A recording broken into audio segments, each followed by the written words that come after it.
family here. I think I've been, well, of course, started coming here in the Boy Scouts, and my dad used to carry me on his shoulders to watch Larry march in parades. It's been that long. Larry's been doing it that long. Yeah. Larry fought in the battlefield. Yeah. Yep. Yep. He All was right. with the 5th Ohio. That's how we got it. No, I was Apprentice? Yeah. the only one that didn't run. Yeah, that's right, yeah. I gotta tell you a story about Larry. He and I and Steve Reed were doing a tour here at the battlefield a while back. And before we started, we decided that we'd go over and get some lunch real quick. So we were in the drive-thru over there in line. And got up to the order board. We're in Larry's truck. Of course, he's got an SCV license tag on the back, and SCV stickers and all there. So we're in line there, and waiting on the clerk to, take our order. And we're waiting and waiting. The girl pulls up behind us, and she starts honking. Like, well, we can't do anything. We're waiting to give our order. And so we're sitting there, and that girl behind us still keeps honking, and she starts yelling things at Larry. He's driving. And so we're just still waiting on the girl to take our order. And the girl back there is getting really impatient and hot for some reason. So she's honking and yelling and calling Larry names, and we can't move. We can't give her order. So finally we give her order and about to pull forward, and she's still hollering and yelling and cussing. And I looked at Larry, and he just smiled.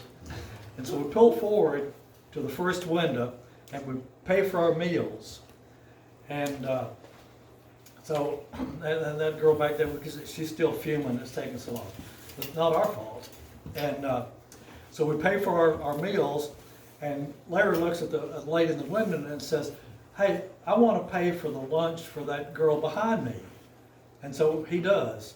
And so we're kind of easing forward to the second window, and Steve says, "Larry, that was a mighty nice thing to do. She was yelling and everything, and you bought her lunch."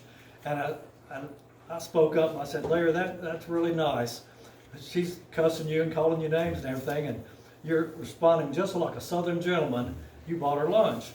And so we pull up to the second window, we got our lunches, and Larry looks at the clerk there and says, "By the way, I paid for 2 lunches. I'd like the second one." So he gets the girl's lunch, and we start pulling forward, and Larry just smiled, and I said, "Larry, she was mad before. She's been honking and cussing you and calling you names and yelling and hollering. She's really going to be hot now." And Larry just smiled and said, "Don't mess with the SCV."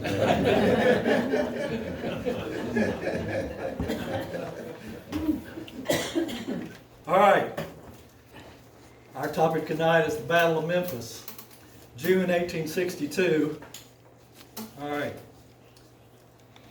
Jennifer, do you have the next one there? Okay. All right. Where we are, there's Mississippi River. Shaw's over here. Since its founding, Memphis has been closely linked to the Mississippi River. The river supplied the city with transportation and commerce, pleasure, pride, security, and though it was often viewed as rebel at heart, it was linked to both the North and the South. And in fact, when the first vote for secession occurred, the Memphis residents voted to stay in the Union and voted for peace and not for secession. But then when Lincoln called for volunteers to invade the South, the second vote for Tennessee, the entire city voted to secede, of course. The Memphis Daily Appeal newspaper voiced that Memphis knew no North and no South. She was allied by interest in commercial and social relations equally with both sections. Memphis was the most important city between St. Louis and New Orleans. In fact, at that time, Memphis was the 8th largest city in the country, bigger than Atlanta. And anything out here, it was had about 20,000 residents. It was quite large.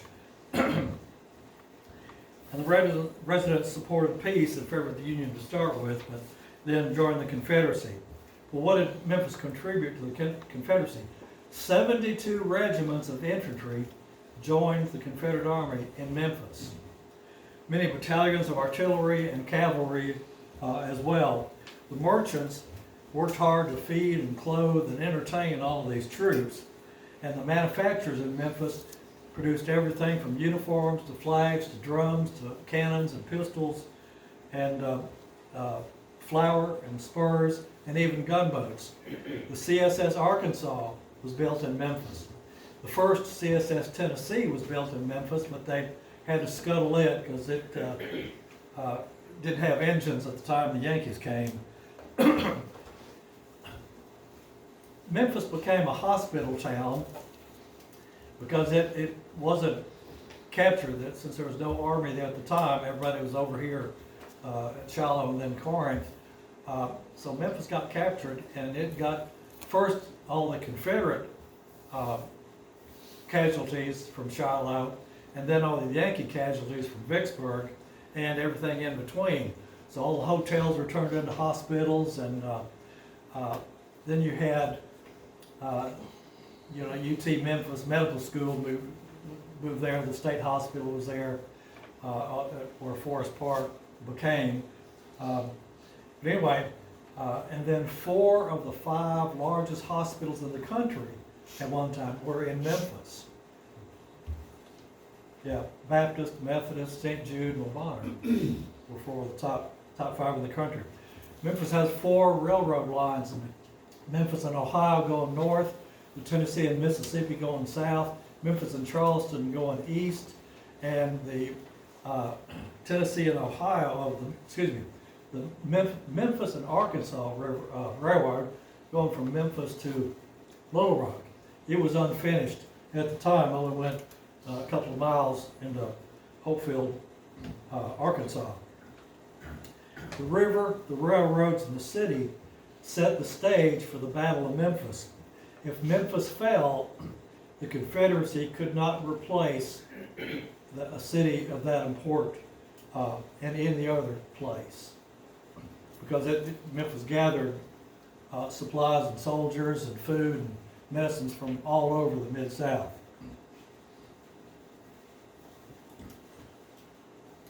All right, but on June 6, 1862, it happened. That was the Battle of Memphis. At 4:30 a.m. on the 6th, the Union fleet descended the river, and as the citizens of Memphis cooked breakfast, packed their picnic baskets and blankets, and made their way to the bluffs where Confederate Park is or was, to watch the greatest inland naval battle in world history. To give you a little lead up to this, in 1860, the imbalance in the U.S. Congress had gotten so bad that the South didn't have any choice but to do something about it. And when I'm doing tours for the kids, this is part of the quiz on Civil War history that they don't get in school. Y'all know how many senators from each state? 2. 2. Yeah. Who had the most states? The North. So who had the most senators? Yeah, so they controlled the Senate. House of Representatives, the representatives are based on the state's what? Population. That's right. Who had the most population? Yeah. Who had the most representatives? Yeah. So the North controlled Congress. They were passing laws detrimental to the South, forcing the South to pay taxes and tariffs that the North didn't have to pay. All the money was going up there. The Erie Canal was built with money from the Southern taxes. A lot of people don't know that. But that was, you talk about favoritism, all of our money built the Erie Canal. That's just one of the things. But anyway, so it just got so bad the South had to do something. And secession was the only peaceful way to accomplish it. By the end of 1861, 13 southern states had seceded. Yes, Missouri and Kentucky did secede sent representatives to Congress. Both of them are occupied right away in both states. So they didn't last very long as independent states. All right, here's the Southern Confederacy you see, including the Western Indian Territory. That's another thing. Arizona was a territory of the Confederate States of America. When the war was over, the U.S. occupied it, but Arizona never surrendered as a political entity. So the question is it a real state today? It might not be. It may still be a Confederate territory. Because they never did anything about changing that. Okay, so there it is. The defensive line of the Confederacy at this time went across Kentucky like this, in the middle of Kentucky, and then pretty much Missouri was gone. Confederate troops garrisoned the bastion at Columbus, Kentucky, overlooking the Mississippi River. Also Fort Henry, Fort Donelson, Island Number 10, and Fort Pillow, and Fort Randolph just above Memphis too. That was the defensive line to protect the Mississippi River and the Tennessee River. And there's also on the Mississippi River a squadron of the Confederate Navy and the civilian operated River Defense Fleet. The people in Memphis felt pretty secure way down here, because the line was way up here, protecting the state of Tennessee and the Mid-South. The Union strategy, of course, you've seen the Anaconda Plan, where they circle the Gulf Coast and the Atlantic Coast and drive on Richmond and try to capture Chattanooga and capture the Mississippi River, which looks like, okay, yeah.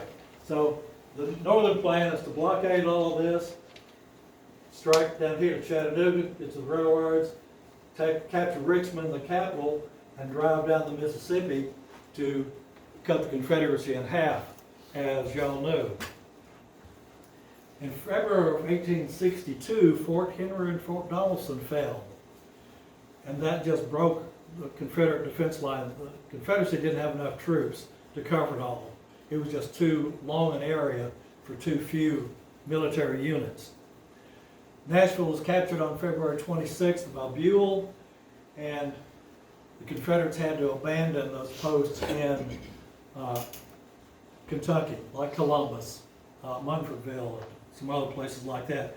General Leonidas Polk evacuated Columbus and went to Memphis and set up his headquarters at the Hunt Phelan home there, if anybody's ever been downtown. The Western commander for the Confederacy was, as y'all know, Albert Sidney Johnston. He moved his headquarters to Corinth, Mississippi, and started concentrating troops there, drawing Polk there, and then Bragg up from Pensacola and Mobile. April 5th and 6th was the Battle of Shiloh. Yeah, it was a draw, but the Confederates have to withdraw to Corinth, Mississippi. April the 7th, Island Number 10 falls, another domino on the Mississippi River. They were surrounded and bombarded. A bunch of the defenders escaped through the swamp and got away. April the 14th, now the next thing in line is Fort Pillow. So there's Island Number 10 up here. Fort Pillow is right here, about 80 miles north of Memphis. And they had siege guns erected. It was a pretty strong fort. It controlled the Mississippi River. But there was a problem with any fixed fortification. You can get around it. You can surround it. You can cut it off. They could have probably held out for a long time if they didn't have to worry about their backside. The Union Navy moved down with the gunboats that had fought at Fort Donelson, added mortar boats, and they were shelling Fort Pillow all the time, not causing any damage. They were just terrible shots. And the Confederates would fire back, and they were fighting around a bend, so they couldn't see each other really too well. So it was just really inconsequential. All right, let's talk about the fleets that were going to. The Confederate fleet were called the Cottonclads. Oh, remember that. Okay. Yeah, that's what we talked about, the northern invasion route. Yeah. Okay, next. There we go. Okay. Confederate Cottonclads. All right, and then there was Union Ironclads and Union Rams. A guy named Ellen invented some high-speed rams. So that was the opposing forces on the Mississippi River. Okay. The Confederate River Defense Fleet consisted of 8 converted ocean towboats from New Orleans. That they were then armored with cotton bales and 5-foot thick beams to protect the engines. And this fleet was called, this is called the Upper Mississippi Fleet. There was another fleet down in New Orleans. The General Beauregard, the General Bragg, the Colonel Lovell, which was the flagship, the General Jeff Thompson, the General Price, General Van Dorn, the Little Rebel, and the Sumter. They were employed as attack rams. They put additional beams in the hull to strengthen the sides, and particularly the bow. And a prow was added so that they could ram opposing ships. They're really fast. No armor, just cotton bales all the way around. And then they had each of these paddle wheelers had 2 cannons. 32 pounders that had been captured from armories, and one on the bow and one on the stern. That was all they had. They were counting on their speed and not wanting to get into a fixed fight. Here's a picture of the CSS General Sterling Price. This is, the cotton bales are all along here, and they've got where the walkway used to be is reinforced with timbers. There's your stern gun right there. Can y'all see that? Okay, yeah, kind of. And then on the bow is another one. So that's the Sterling Price. That's the typical Confederate cottonclad. Oh, one other thing. One of the tactics that the Confederates had learned in naval engagements in Europe was that if you put Marines on your boat who were sharpshooters and they pick off the pilot and the captain, that enemy boat's in trouble. So the Confederates rigged up fake pilot houses. And this is one of them right there. You see the pilot house right there. There's a dummy in it. The real pilot house is up here in front. So they wouldn't lose any of their pilots. And we'll see later on that the Yankees did. Okay. And the Confederate fleet got nicknamed as the Cottonclads. All right, the next one. This is the CSS Beauregard. Yeah, there's the stern gun, the bow gun, and the new pilot house that they're going to disguise. They got to rebuild the old pilot house up there. Okay, the Confederate fleet. Now I've did a lot of research on this, and if you read the books about the Battle of Memphis, there's a couple of good ones. They have the name of the Confederate commander wrong. He signed his name on all the rosters and the reports and all, J.E. Montgomery. So all the modern writers think that that was James Edward Montgomery, who was in fact a river pilot in New Orleans. They thought it was the same guy in Memphis. There was another guy, J.E. Montgomery, John Edward Montgomery, who was actually commander of the fleet. And in my research, I discovered this, that all the books have got the wrong guy named. Just recently, I found a manuscript by Mark Twain, and he talked about being on the river, and it's after the war, and one of the guys that he has piloted with on the river was John Edward Montgomery. And he said, Ed told me about the Battle of Memphis. So it's that guy. It's Ed Montgomery. not James that everybody claims. Okay. All right, talk about the Union fleet, commanded by Commodore Andrew Hall Foote, and then he relinquished command and it went to Charles Henry Davis. The Union gunboats, you've seen pictures of the Yankee ironclads, were often compared to slow-moving animals. Turtles is what they were referenced to a long time because of their armor-plated shells, and one reporter called them blunt-nosed hippopotamuses. Commodore Davis, the fleet's commander at the Battle of Memphis, described his flagship Benton as an elephant of a ship. They were very slow, big, bulky, couldn't maneuver very well. Top speed was 8 knots. That's like 8 miles an hour. That's really slow. That's like trying to chug along with an RV. The Mississippi River coming downstream, the Mississippi River travels at 5 knots downstream. So if you've got an 8-knot boat, you're not going to make a whole lot of progress, especially going upstream. Okay, which is one of the fears the Federals had.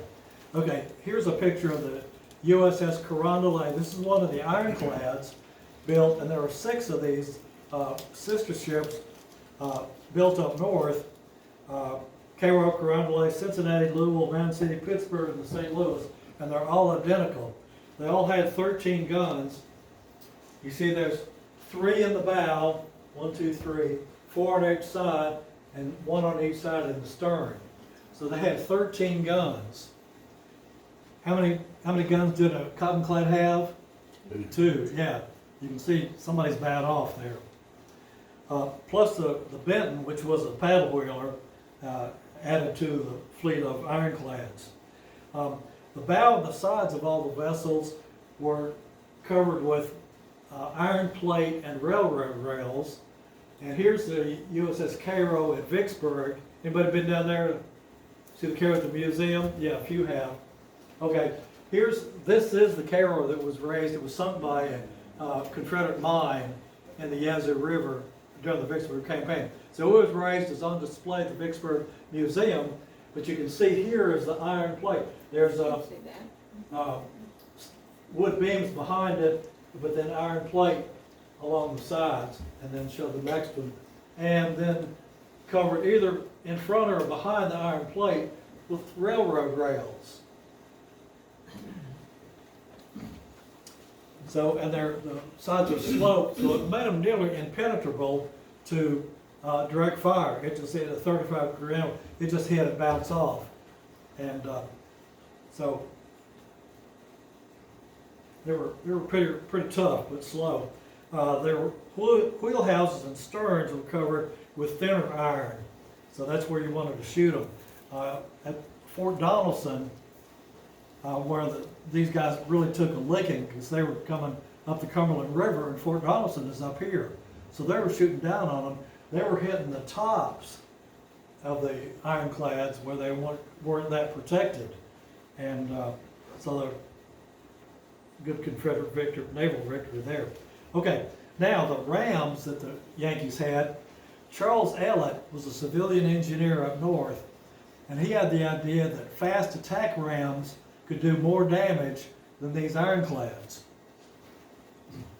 So he convinced Secretary of War Everett Stanton to authorize the construction of 8 rams, wooden rams, converted paddle wheelers, steamboats, and they would have reinforced bows as weapons to be rams, no guns, no armor, so they could be light and fast. And the idea was approved and put into action by the Army. So there you had the Northern Fleet was actually controlled by the Army and not the Navy on the inland fleet. Here's a picture of the rams, the wooden steamboats, and they had cotton bales around them for protection as well as the wooden beams all along the sides. There were 9 steamboats, and I won't give all the names, but they had reinforced bows as well to be rams to protect them. And then they bolted down the machinery.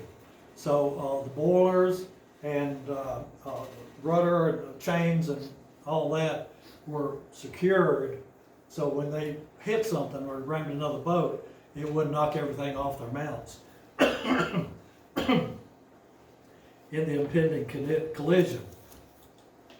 All right, this is one of them, one of the Ellet rams. So it's just all wood. Of the 9, only 4 of these would get into the Battle of Memphis. All right, we talked about April 1862. In May of 1862, May 10th was the Battle of Plum Point Bend, a Confederate victory. There's a book out that says the 2 Confederate victories at Fort Pillow. This is the first one, the Battle of Plum Point Bend, or Plum Run Bend, or Plum Point. The Union ironclads were anchored upstream from Fort Pillow. There were live shells at the Confederate fort, as well as the mortar boats. The river defense fleet steamed upriver from Memphis about dawn and surprised them, attacked the Union fleet. They were anchored, didn't have steam up, and the Confederate cottonclads just swarmed amongst them, rammed several of the ironclads, sunk one, disabled another one. It had to be towed back north to be repaired, and just played havoc with all a bunch of mortar boats. And just a great surprise attack on the Union fleet. On May 28th, the Confederates evacuated Corinth. So you have Fort Pillow up here, Corinth down here. So Confederates decided to abandon Fort Pillow. The guns were loaded up on boats and sent to Vicksburg. That was going to be the new fortification on the Mississippi River. And then on June the 4th, 1862, steamboats had loaded up all the supplies and men, and they went to Memphis. So they left and then went south on the railroad. Memphis is now the last strong point on the Mississippi River. And there wasn't anything there. Everybody was counting on these forts up above to protect them. All right, Commodore Ed Montgomery was caught in a quandary. He knew he couldn't surprise the Yankees again like that. They'd be waiting on him. They'd keep steam up all night in their ironclads. So he didn't know, should he stay and fight, though it was pretty abysmal odds there, or escape down the river and fight another day. The city's citizens and the newspapers, they were all, we got to fight. And the newspaper said, we want the fate of Memphis and the Confederate gunboats to be tried at the cannon's mouth. Wanted them to fight. General Beauregard ordered Montgomery and General Jeff Thompson, who commanded the infantry that was in Memphis, there were only 400 of them, so they couldn't do much, to stay and fight, even though they knew this was going to be futile. The sides are so mismatched that an eyewitness referred to the battle as the Battle of the Pygmies and the Giants. The Confederates had 8 cotton-clad rams with 18 guns.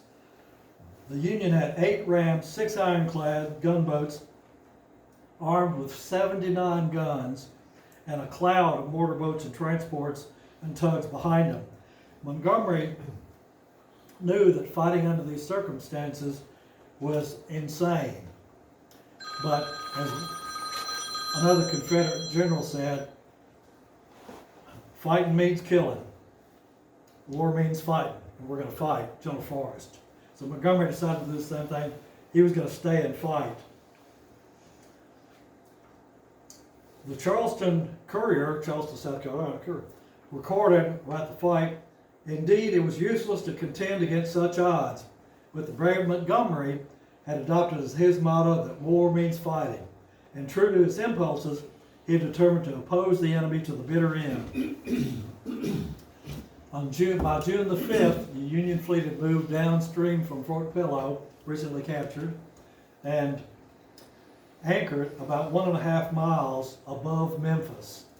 And their lights were visible from the city up on the bluff.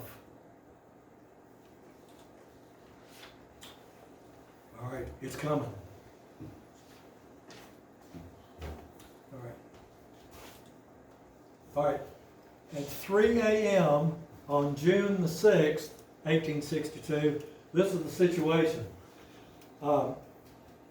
Here's Memphis, and at the time, the river curved over to Arkansas and then shot straight towards the city. Nowadays, after Corps of Engineers kind of put dikes up along here, the river comes straight down in front of Memphis this way, so it won't wash away the city, it just flows past it instead of directly into it. The Union fleet is upstream here, they're anchored right here. The Rams are down here, the Confederates are here, right here. If you've been to Memphis a long time ago, there used to be a restaurant called Spaghetti Warehouse down there on the bluff. Anybody know where that is? Okay, just down the bluff from that is where the Confederates anchored. So that was right here. So this is where they looked at 3 a.m. on the 6th. At 4 a.m. the Confederates had determined to attack, and so they got steam up and moved out into the river. The infantry under General Thompson was left behind, and they ultimately went south. Nothing for them to do. However, there were a couple of platoons of Confederate Marines, and so Commodore Montgomery decided he'd make use of those Marines, and so he put them on all his cotton clouds, on their ironclads. They formed a line of battle at the foot of Monroe Avenue. At 4:30, the Yankees had figured out that they needed to get steam up and be ready, and so they got steam up and started descending the river 2 at a time. And they went down stern first because they could go faster forward than they could try to maneuver backwards. So Davis decided if he had to run, he wanted to be facing upstream in order to get up there. So they went down stern first, 2 by 2. Just to show the next one. So this is how the Yankee fleet came downstream, 2 by 2. There's the Rams, they're still up there. Here's the Confederate fleet down in front of Memphis, 5 across, headed upriver. The Naval was Montgomery's flagship. It was in the center, flanked by the Thompson and the Beauregard. They opened fire on the Benton and the Cairo, and then the rest of the fleet opens fire about 4:30 a.m. It was a long-range duel for about 45 minutes, and little damage was done by either side. Yankees were tailed with shots, and the Confederates weren't having too much luck either. Most of the Union shots flew over the Confederate fleet and into town. One Union cannonball hit on Beale Street, an ice house, and blew it up, and there was just ice everywhere, all over the place. It looked like winter there at that intersection. Another one, here's kind of interesting, it's one of those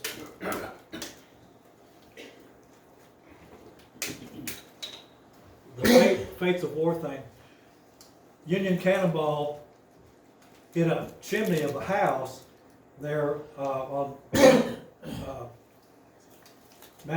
Union Avenue, and went down the chimney and exploded the chimney. Lying asleep in front of the fireplace there was a man and wife in the house, but there was the baby in the crib right in front of the fireplace.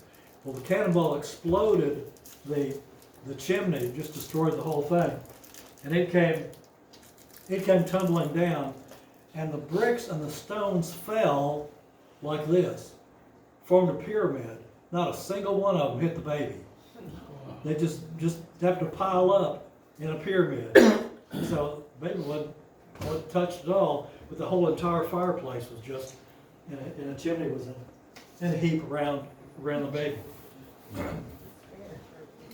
Another shot hit the Gales Hotel and several other Memphis and Charleston Depot. And it was pretty much of a stalemate. Nobody was winning after 45 minutes. And so Commodore Davis ordered his fleet back upstream. They're going to try to do something else. So they started upstream, and of course the Confederates could see that they were retreating, but they were going so slow that Montgomery said, let's go, and pounce on them. And so all but one of the Confederate cottonclads charged into them. Well, at this instant, Charles Ellet, who was in command of the Ram fleet, decides he's not going to sit by. He wants to get in the fight and do something. So he orders the Rams forward into this big heap. So you end up having a big battle right here, and the Rams come charging into it. Well, as the melee is going on, the Lancaster, runs aground. They're out of the action. The captain of the Ram Switzerland sees what happens, and he sees the Confederate fleet coming, and he figures it's better if he runs aground too. So he went to help the Lancaster and ran aground, so he was out of the battle. I think it's one of those, grounding is a better part of valor for him. So that put two of them, the Lancaster and the Switzerland, were out. The Queen of the West and the Monarch are the first two rams into the battle. And when all this is going on, the Yankee Marines and the Confederate Marines are dueling back and forth, and a shot hits the pilot of the Lovell, the CSS Lovell, and kills him. So the wheel spins out of control, the Lovell turns sideways in the current, just as the Queen of the West and the Monarch come through the smoke and the crowd. So the Queen of the West strikes the Lovell, and this, maybe, okay. Yeah, here's where they start mixing it up right here. This is the Wolf River up here, here's downtown Memphis. And the Queen of the West comes through the smoke, the crowd, and hits the Lovell. Is there one before that? Did I miss one? Oh, there it is, yeah. Okay, nope, that's the next one. Okay. Okay, go ahead to the next one. Yeah, okay. All right, then the Confederate cotton-clad the Sumter rams the Queen of the West. And when that happened, all the citizens on the bluffs, just a huge roar erupted from the crowd. And they were cheering and everything when the Queen of the West got struck by the Sumter. Charles Ellet, who's commanded the Ram fleet on the Queen of the West, gets shot by one of the Confederate Marines. He later dies. And when the Queen of the West was rammed, one young observer recalled that she screamed, "Glory, glory, glory," as hard as I could. Then the Beauregard rams the Queen of the West, and the Queen of the West starts sinking, heads to the Arkansas shore, and goes down. The Monarch is the second ram to come through the smoke, and strikes the Sterling Price on the flank and the paddle wheel, and so Sterling Price now is out of control. And then the Beauregard rams the Monarch. Another cheer goes up from the crowd, but there's smoke and haze, and it's hard for them to see, and everybody's laying down at this point because of all the shells coming over their head. The Price and the Monarch hit nearly head on, and the Monarch is then hit by the Beauregard, which then collides with the Price's starboard side paddle wheel, and the Sterling Price limps to the Arkansas shore, goes aground, and the crew escapes. They are unable to steer at that point. Okay, this is you see the stars and bars right there. That's the Beauregard, and the Monarch, you can see through the smoke there. See the M? It's tough to see, but the rams have their initial between the smokestacks. So that's the Monarch right there on the other side of the Beauregard getting rammed by the Beauregard. same time, a solid shot from the Benton, and now these are 64-pound shots, goes through the planking on the bull guard, hits a boiler, and knocks it out of commission. So the bull guard is still in the fight, but it doesn't have any power now. It starts drifting downstream. The little Rebel now attacks the Benton, but gets hit by a broadside, and one of those shots penetrates the boiler of the little Rebel. And so it runs aground on a sandbar, and the Monarch attempts to ram her, but actually frees her from the sandbar, and the little Rebel escapes to the Arkansas shore, and the crew bails out. All right, this is, there's a printer in Memphis called SC2. They're still in business today, and they were during the battle. This is their print from 1862. Okay, the next one here is the Harper's Weekly print. Okay, go back one. Excuse me. Yeah, okay. This is the SC2 print, and this became the calendar masthead for 1962 Memphis calendar. But there's all the action there for that. Okay, now is from the Harper's Weekly, showing the action, the level sinking here, and the battle going on. There's the sea in the background. Okay, next. Okay, so here's the battle diagram again, as they battle back and forth and go downstream. All right, the Jeff Thompson suffers several hits, and it runs aground on the Arkansas shore. The crew sets her afire and escapes, and the Thompson gunpowder blows it up, so it's gone. All right, the three remaining boats that are still in the fight, the Sumter, the Bragg, and then Van Dorn, on seeing the disabling and destruction of their companions and the overwhelming firepower of the ironclads, and the very little damage that is being done to the ironclads, they turn their bows and head down the river and try to make an escape. Mm-hmm. The Sumter and the Bragg, their stern guns are still firing as they withdraw. The Sumter accidentally runs aground at President's Island, that's south of the old bridge at Memphis, and then is struck by the Bragg, runs into her, which actually frees the Sumter, and so it goes, continues downstream, but then runs it's taken on water, and so it runs to the Arkansas shore, and the crew escapes. The Bragg, after hitting the Sumter, begins taking on water, and it too heads to the Arkansas shore and ground themselves, and their crew escapes. All right, here's the closing scene of the battle.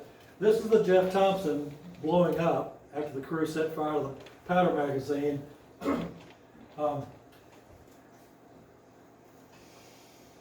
Here's the Beauregard taking on water and going down.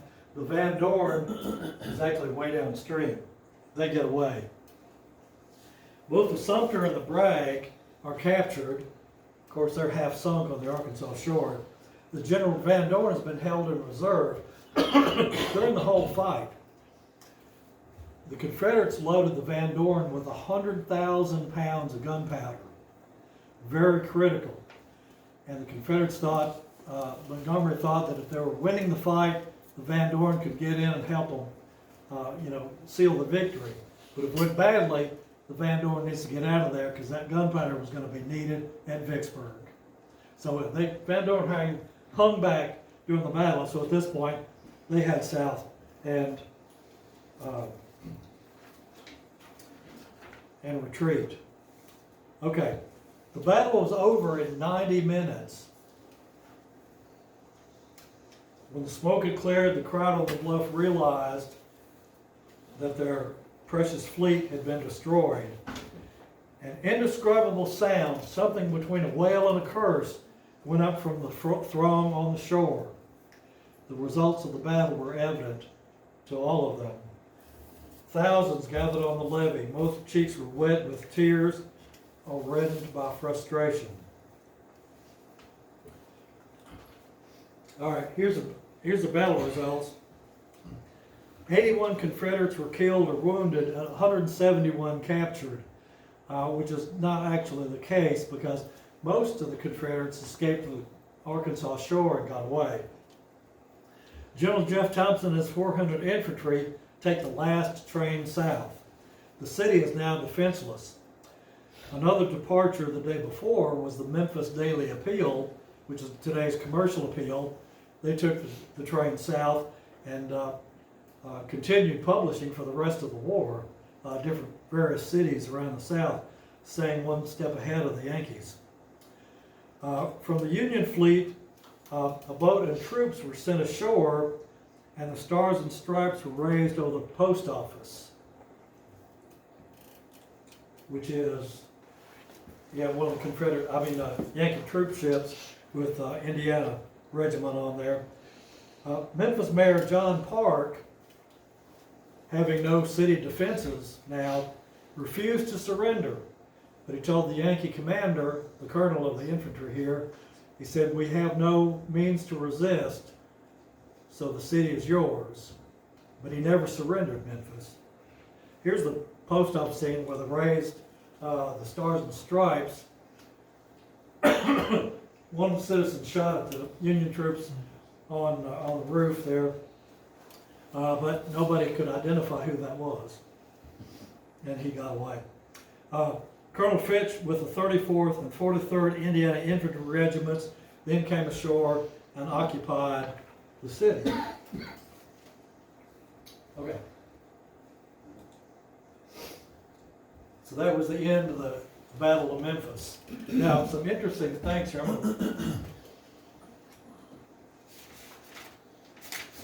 I got a handout to pass out in a minute, but in doing the research, you saw the pictures of the Confederate boats and the Union ironclads and all this, and I was researched the Naval Archives at Annapolis, the Naval Academy stuff, and they had, show the next one, please. Oh yeah, well, we do this. Okay, next. Okay. The Ram Price mystery. The Naval Archives at the Naval Academy identify several drawings and photos of the different boats, and that this is the top one is one of the Ellet Rams. Okay, and the bottom picture looks like a Ram too. It looks like the same boat, doesn't it? Okay, do the next one. Okay, with that bottom picture there is the Confederate ship, CSS General Sterling Price. Even though it looked like, and I wrote the Navy, Secretary of the Navy and told them they're wrong. But if you look at this picture right here of the Sterling Price, there's a stern gun right here. There's the mount for the bow gun. Rams don't have guns. Here's another picture of the same boat, and there you can see the stern gun plainly on there. It's a Confederate ship. It's not a Yankee ship. Okay. Next. I think that's yeah. Okay, that's it. Anyway, one of those little mysteries where we discovered the truth. Okay. Anybody got any questions? Okay. Was the CSS Sterling Price, wasn't it repaired by the Union and renamed the Price? Yes, that's correct. Yeah, so it's one that raised up and restored, patched up, and so it was named the Price. Yeah. But it was the Sterling Price, Confederate CSS Sterling Price. Yeah. Anybody else? Any other questions? All right, thank you very much.